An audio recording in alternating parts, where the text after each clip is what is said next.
me get started. Hello. Ooh, look at the vampire. He's a vampire cat. The Look vampire at him. cat. Hey, everybody. It's the Women of Ouija. And Karen and Panzer. He wanted to say hi, everybody. And Marla.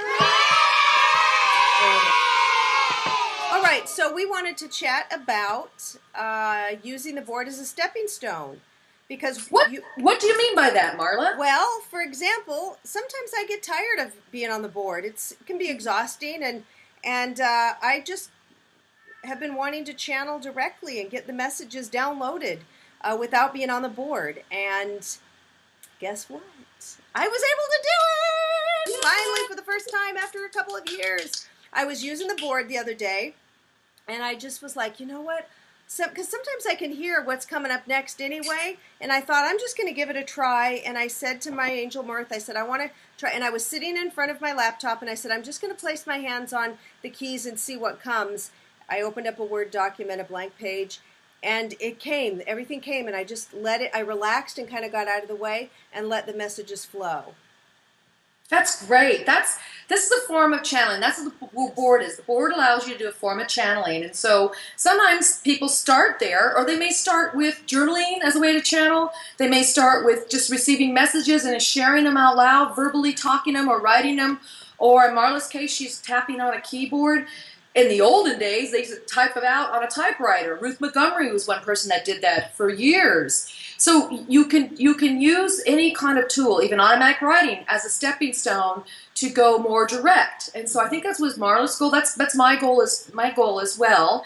And so I've been verbally voice channeling now the same spirit guides that I work with on the board. So it's really a interesting way to have that direct connection with that source energy you're working with. And I love it because it really opens you up, and it makes you feel really good when you do it, doesn't it? Yeah. Have you been voice channeling like into a tape recorder, or you just voice channel it and just listen to yourself, or what have you been doing? I've been doing both. I've been doing it in front of people. Okay. I've also been doing it in a recorder, and then I just do it out loud sometimes. I do this thing called walking and talking.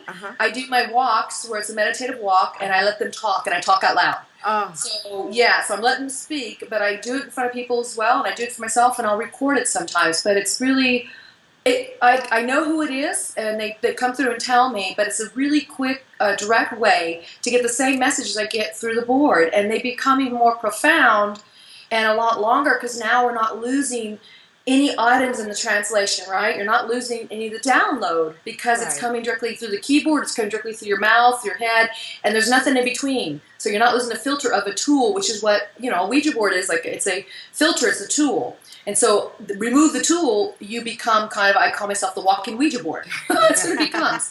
Pretty much like that. The walking magical oracle.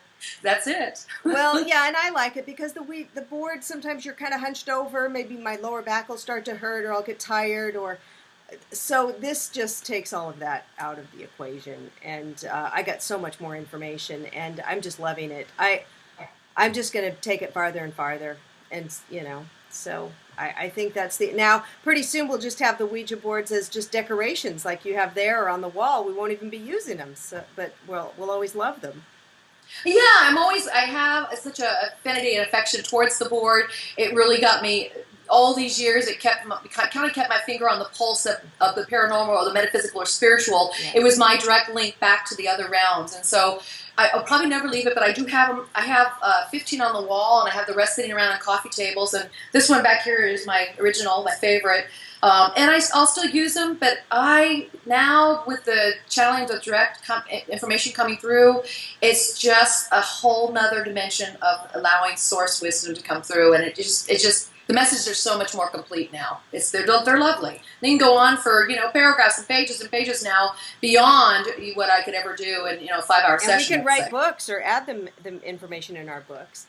I'll tell you a secret. I have my own office here. It's like my own little apartment. But my husband comes in. If he sees the board laid out, he comes and moves it and hides it, puts it away. He says that's shouldn't be out. Yeah, he's scared of it. And then if I have my little Jesus statue, that's a sacrilege. That's an insult. So, he's afraid Yeah. of it. So, but It's not for everybody. The tool's not for everybody. So maybe in Marla's case, it's probably better for her to do a direct channeling with the keyboard. direct You'll never know channeling, what, that's what he people wants me to know do. what you're doing. And then I've got my mug. He hasn't gotten rid of my mug yet. He doesn't seem to mind the mug. You mean no spirits come out of this and No, pop out? there's no porthole to hell coming out of my coffee cup. So. Just portal to coffee or tea or something. All right, so you guys try it. Try channeling directly. Let us know your experiences with it. We would love to hear about it. Yep. Have fun. Bye. Happy boarding.